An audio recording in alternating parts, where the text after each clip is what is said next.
കാലത്തിന് ശേഷം ഒരു ബിരിയാണി കഴിക്കാൻ പോവാണ്. ഒരു പാർസൽ വാങ്ങിയ ബിരിയാണിയാണ്. നമുക്കൊന്നത് ടേസ്റ്റ് ചെയ്ത് നോക്കാം. എന്തായാലും പാത്രത്തിലേക്ക് തട്ടാം. ഞാൻ ഓൾറെഡി അച്ചാർ ഇവിടെ എടുത്തിട്ടുണ്ട്. നമ്മളെ മാതക നാരങ്ങ അച്ചാറാണ്. അതിൻ്റെ കൂടെ നല്ല ചിക്കൻ ബിരിയാണി, പൊരിച്ച ചിക്കൻ ബിരിയാണിയാണ്. എന്തായാലും കഴിച്ച് നോക്കാം. നല്ല ക്വാണ്ടിറ്റി ഉണ്ട്. എന്തായാലും അച്ചാറിൻ്റെ മുകളിലേക്ക് അങ്ങ് ഇതായിപ്പോൾ ഞാൻ മിക്സ് ചെയ്ത സമയത്താണ് ഒരാളെ കാണാനില്ല. ആരാന്നല്ലേ, നമ്മളെ സലാഡ് അച്ചാർ മാത്രമേ ഉള്ളൂ. അച്ചാറാണെങ്കിൽ ചോറിൽ മുങ്ങിപ്പോയി. കുഴപ്പമില്ല, എന്തായാലും എനിക്ക് നല്ല ഭാഗ്യമുണ്ടെന്ന്.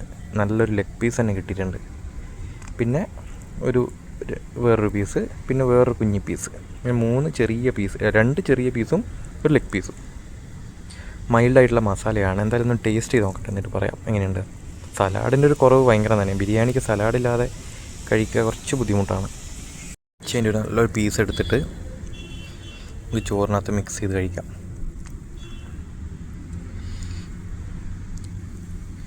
എന്തായാലും ഞാൻ കഴിച്ചത് നല്ല ബിരിയാണി തന്നെയാണ്. നല്ല ഫ്ലേവർഫുൾ ബിരിയാണിയാണ്. ചോറിൽ ഫുള്ളായിട്ട് ഇതിൻ്റെ ഫ്ലേവർ ഉണ്ട്, നല്ല ഫ്ലേവർ.